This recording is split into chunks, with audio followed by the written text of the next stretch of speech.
Table for One, episode 25. This week, an interview with Scott Gaeta, founder and owner of Renegade Games.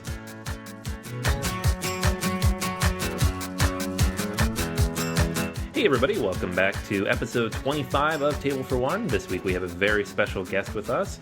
But first, this is once again Anthony and Jason. Yo, my peoples, what's up? So this week we have with us the founder and owner of Renegade Games, Scott Gaeta. Welcome, Scott. Hi, how are you doing? I wanted to have Scott on because, like I said, there's a lot of stuff going on. And also just, he's been, Scott started off as a game store owner. And he's been in, senior development and, he's had a bunch of positions. He knows the community in a lot of different ways. So if you could introduce yourself to the community, tell us a little bit about your experience, and then we can get into Renegade after that. Okay, sure. I guess I've been around for a long time. I was a gamer as a kid, playing D&D in middle school and the whole deal. I owned a store in the 90s that was one of the better hobby game stores in the country. We did really well with Decipher games specifically. And I wound up then working for that company. And I started off in their sales group and then running their kind of brand and product development group in the game studio. Then I was at Upper Deck for a little over 4 years in the game group and worked on things like Versus System and World of Warcraft TCG, and stuff like that. And I eventually kind of ran that brand group there. And then I left and started a new company with 3 partners called Cryptozoic Entertainment. And I took the World of Warcraft trading card game, went with me when one company lost the license, the new one picked it up and made that game. And then lots of other board games there, mostly based on pop culture licenses and things like that. So I've worked on pretty much every major pop culture, big franchise, like mega franchise over the years at any given point in time. There's a few that I haven't done yet, but maybe someday. And then Renegade 2.5 years ago now. So I left my old place and kind of sold my piece of that and started off Renegade to make family games and really focus on unlicensed games, at least to start. So the first 2.5 years have gone pretty well, I think. We're in a pretty nice spot. I'm fairly happy. And here we are. Now I'm on your podcast. So it's pretty interesting because you could have done, you have so much experience with different styles of game. Why family/casual games? Was that something where you said, hey, I see an opportunity in the market?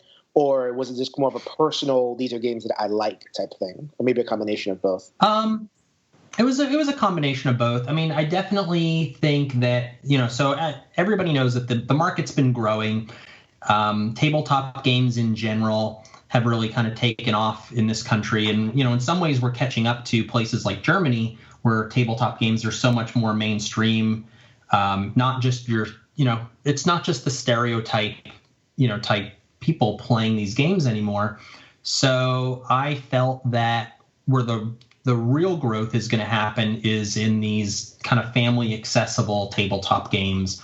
That's where all the new people are coming into the hobby. Or not all of them, but a huge swath of them.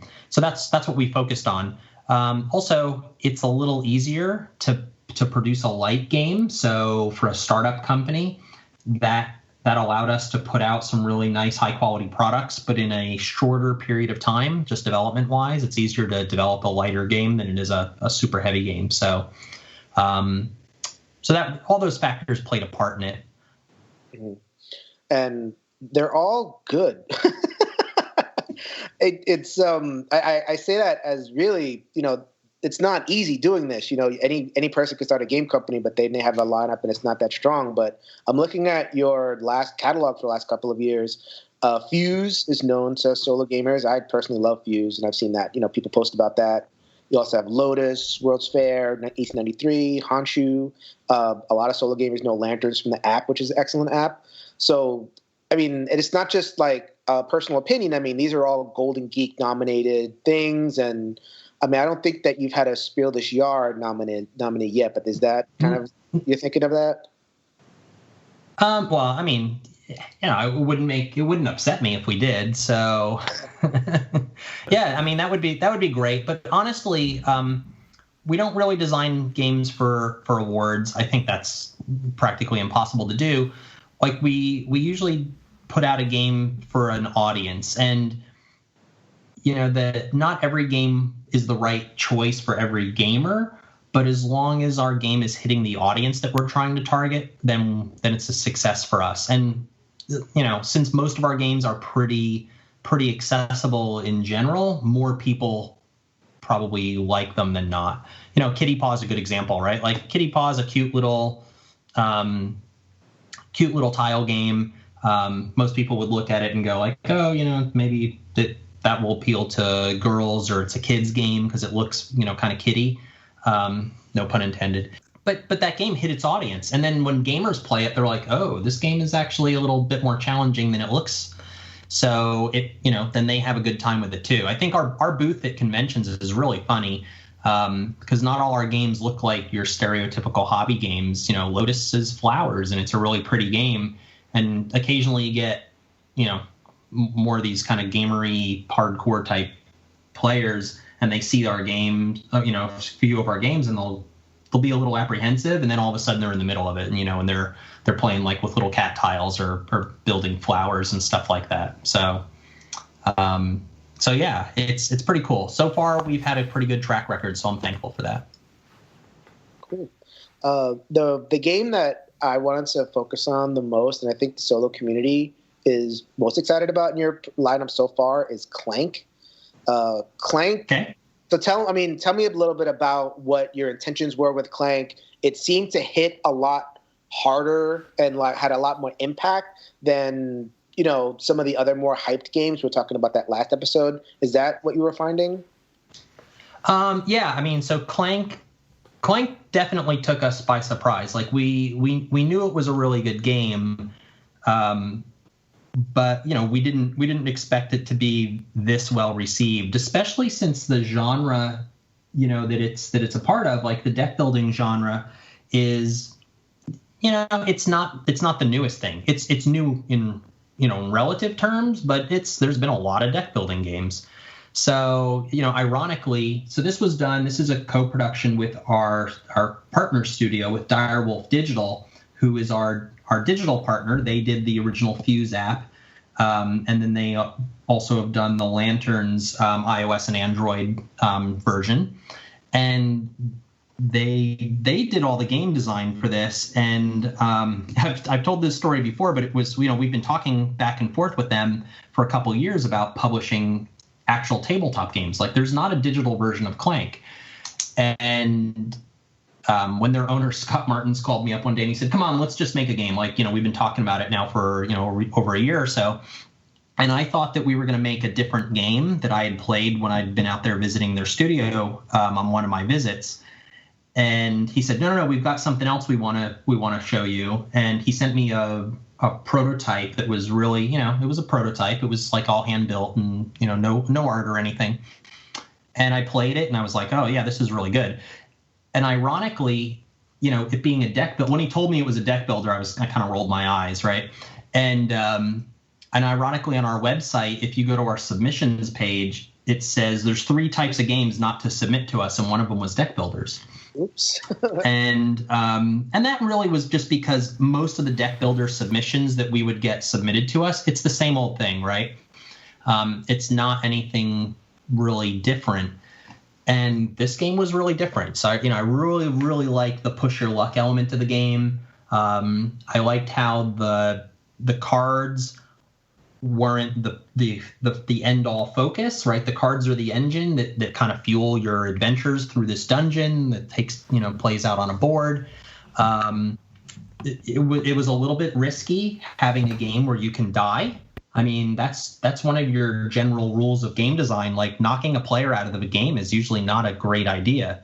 But in that push your luck scenario, and it usually happens like right towards the very end of the game, so you've played most of the game, but yeah, you can go too far and you could just die. So it really has taken us by surprise.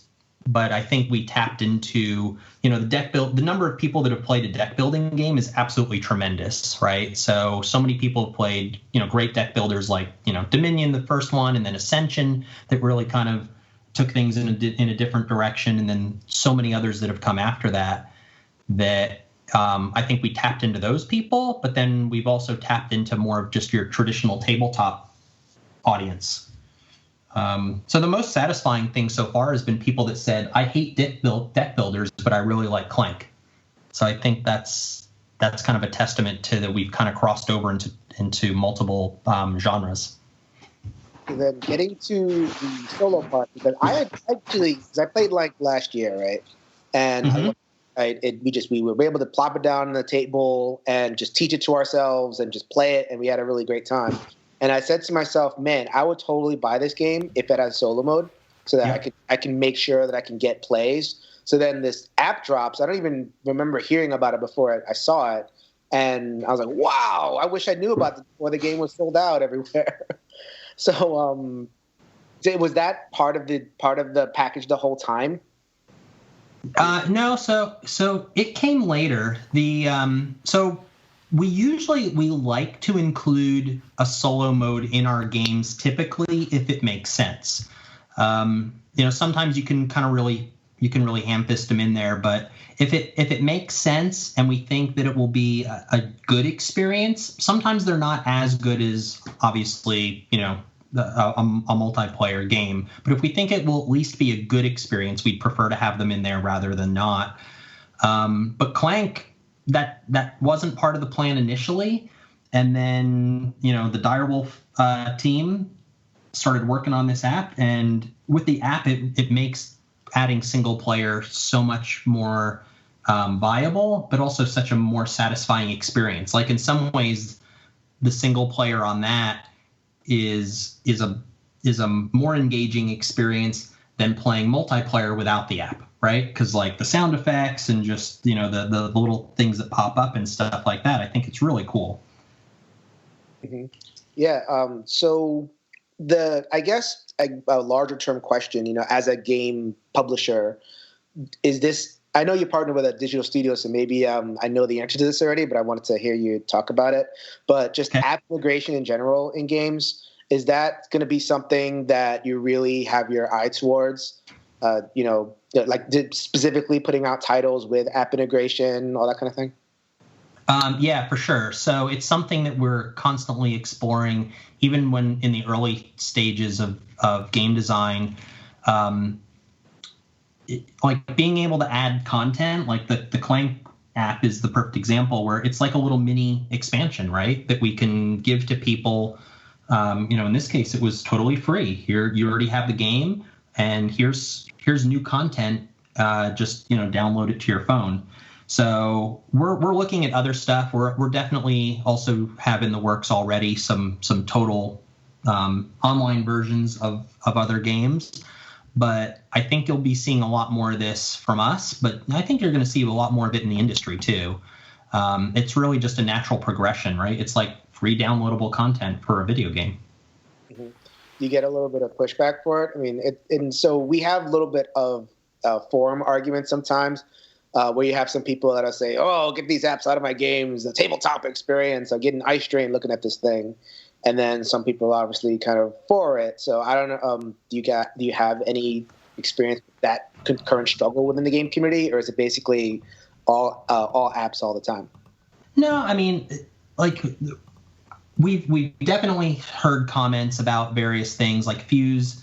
I remember somebody came up to me and said, "I really like Fuse, but I wish you would have put a sand timer in the box, or a timer in the box." And I was like, well, we looked at that and we said, well, the cost of the timer in the box, and if we were also going to put an app out for it, we just felt that 9 times out of 10 people were going to never use the timer, and it just added cost to the game. So we'd rather put that money into a really cool app that we could do so much more than just putting like a little generic, timer from China or something in there. So yeah, people definitely they certainly have those feelings, and they're totally valid. But I think if it's done right, it doesn't really take away from the tabletop experience. It enhances it. So, like, I love role-playing games, and I know, like, role-playing games that I've played in the past, I've had DMs that add music and things like that to the game, and that's certainly not required, but it just enhances the experience. So it's a give and take. Nobody's ever going to like everything, but we'll try. We'll try to make everybody happy if we can. Cool. So Anthony had the pleasure of reviewing Castles of Caladale. So you wanted to, you gave a pretty positive review of it, if I recall. Yeah, I liked it quite a bit. I mean, again, like a lot of those things we're talking about, it's very accessible, it's very straightforward, it's very family friendly. But I liked the decisions that had to be made when you have to make them. Sitting there with other people and watching their faces scrunch up as the timer kind of ticks down was always a lot of fun. Yeah. But I thought it was interesting. This one comes with, I guess, a couple solo variants, and they kind of worked seamlessly into the game. Is that something? Now, I always ask this: is that something that comes from you guys on the publishing side? Say, hey, we should throw some other variants in here, or is that something that came from the designer who just had these different ways to play the game when he brought it to you? Or I mean, a lot of times the designers will ask. It's funny. I found that most designers usually have some solo thoughts, and sometimes they've got them and they're right in the game when they pitch them to us, and they'll say, "Oh, by the way, I've got a cool solo variant." And then other times they'll come up and go like, "What do you guys think about a one player experience? Would you like to put that in there?" And our answer is always yes, as long as, like I said, as long as we think it's a satisfying experience for the player. And in this case, David said, I've got some variants. He actually had some variants to the game when he pitched it to me originally, and we played through some of the variants in that very first session when he showed me the game, and we're like, yeah, this is really fun. Like it's such a clean, simple design that it lends itself to multiple ways to play the game without sacrificing anything, but giving you a different experience. So yeah, like Gravwell was the first game that I ever did personally where we put a single player version of it in the game, and that was Corey. Similar sort of thing where he said, "What do you think about a one player version?" I said, "I think that would be awesome." And he went back and worked on it and came up with a viable solution. Actually, I bring back a question I forgot to ask before. How active are you in the game development process personally? So my role, I do all the selection. I spend a lot of time reading rules, and then picking the games that we're going to publish, and kind of going through that process. And then as far as the product development piece of it, I'm involved in everything. The first year I literally did every game. This past year, last year, all of last year's releases, I was pretty much the lead on everything. This year, you're going to see a few games that come out where Sarah took the development lead. So as we're working on more projects, and the projects get a little bigger, we have to kind of spread it out. But yeah, I'm involved pretty much from beginning to end, like selecting the artists and working with the designers and gathering feedback from our outside play testers.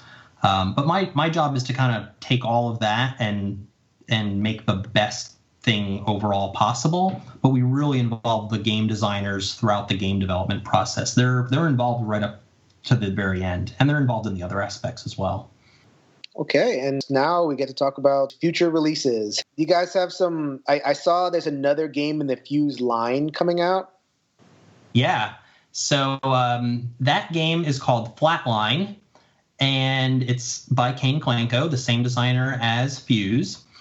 And Flatline, it takes place in the Fused universe. We like to say, you saved the ship, you kept the ship from blowing up, but people got hurt. So Flatline takes place in the medical bay on the ship, and it's cooperative, and everybody has to work together, and you're basically the medical team trying to save the lives of your fellow crewmates. And it's real time and cooperative, and it does involve dice, but that's kind of where the similarities end with Fuse. The mechanics are totally different and new. You're working to save as many patients as you can. It's real time, but it's in rounds. And so you get in between rounds, you can talk and evaluate, how that went, and then the next wave of patients or the next wave of problems will come up, and you have to deal with those. And you're gonna succeed as a team or fail as a team. But it's again, if you liked Fuse and you like that kind of cooperative real time game, this is going to be a blast. And it has a single player mode. So something that we are putting out a game later in the year.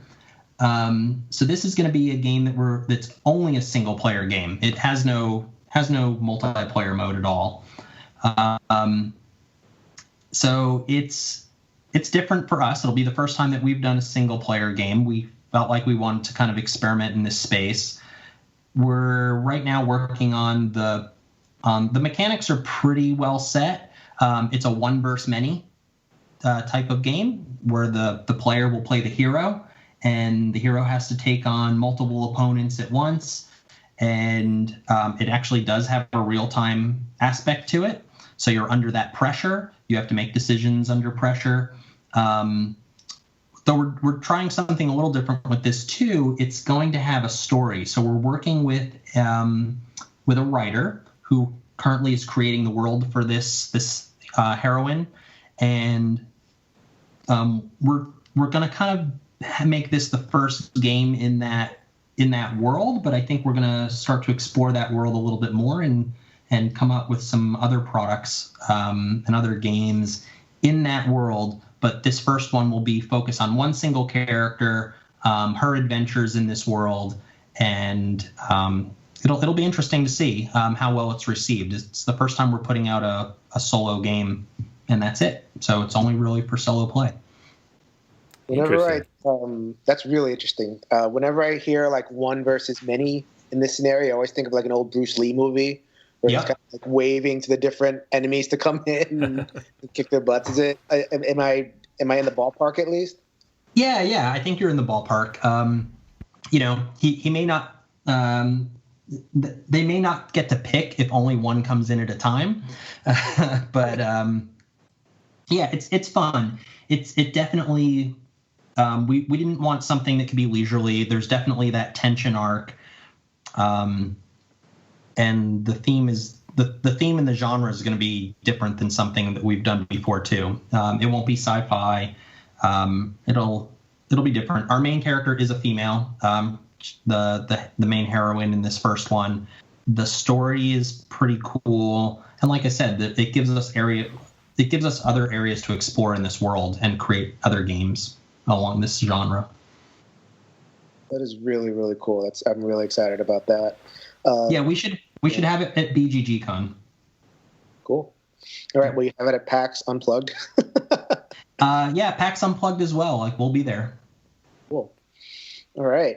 So then I guess the last thing is like just philosophically Renegade in the future. So you're exploring, that's a new space, right? The solo only space. Are there any other spaces that you want to explore? Do you want to explore heavier games, even lighter games? Is there anything else that you want to do, or is it basically kind of full steam ahead with what you got? So coming up this year, you'll see at least one game from us that will have 3D sculpted figures. So we're starting to explore that space. It's still a lighter family game, but then heavier games as well. So we have a few much heavier games. So Covert was kind of our first chunkier game. It's a good 60 to 90 minute game. So we're starting to explore that space a bit more. You'll probably see maybe one thing that'll come out right at the end of the year, but definitely a few next year from us in that realm as well. But we're going to keep making family games for sure. Awesome. So, thanks for coming on today. It's really cool to kind of hear where you're at. And, it's always fun to listen and learn a little bit more about where these ideas come from and how they're developed, especially very interested to hear about this solitaire-only game. Not a lot of publishers go that route. We wish they would, but on this particular podcast. So we'll definitely keep a close eye on that one as well. A lot of publishers, they'll put out a one-player game, but it's like a 1 to 2. They have to have like second player in there. Maybe the second player isn't as strong, but they feel like they have to kind of at least put a multiplayer in there just to do it. Like you were saying, how they sometimes shoehorn the solo mode. It's a multiplayer game. It kind of goes the other way as well. So it's really kind of like it stands out that you're willing to go into this space and see what's going on there. Yeah, maybe as we start to make progress on this and we have a little bit more to talk about and show, I can come back and we can start spoiling some stuff and letting people know a little bit more information. But I think people will like it. But it's definitely different. It's a little bit of a risk for us, but it's something we wanted to try. Definitely. And do you have a designer for us, or is that top secret? I do have a designer, but we'll wait because I'd like to. Yeah, we'll wait. We'll announce the designer and the author too. Like she's going to bring a lot to this as well, because I think that the story, right, it's part of the immersion, and it really will kind of add to that game experience. Like, why are you doing this? Like, why are you even playing? So I'm kind of excited about both aspects of it. Like, this is the first time we've gone really heavy story into a game. Like most games, right? You have a little bit of a story that's implied by the theme, but this is going to go a little bit deeper than what we've done in the past. All right. Well, thank you so much for making time to come on. This has been great. Oh, my pleasure. Absolutely. Thanks, Scott. Yep, you're welcome. Thank you. All right, so that's going to be everything for this week's episode. Once again, if you have not checked it out, hop on over to the Guild on Board Game Geek 1735, as well as our Facebook page, Board Gamers Anonymous, and our Twitter account at BGA Podcast, posting stuff to all three of those almost every day of the week. You can also swing on by and check out all of the articles and most recent reviews and all these podcasts all on the website at BoardGamersAnonymous.com. And of course, if you haven't had a chance yet, we'd really appreciate your feedback. Hit us up on iTunes or the Google Play Store. Leave a quick review and a rating. We'd really appreciate it, and it helps get this podcast out to more people. But for now, that's going to be everything. And until next week, we will save you a seat at this table for one. Hey, everybody.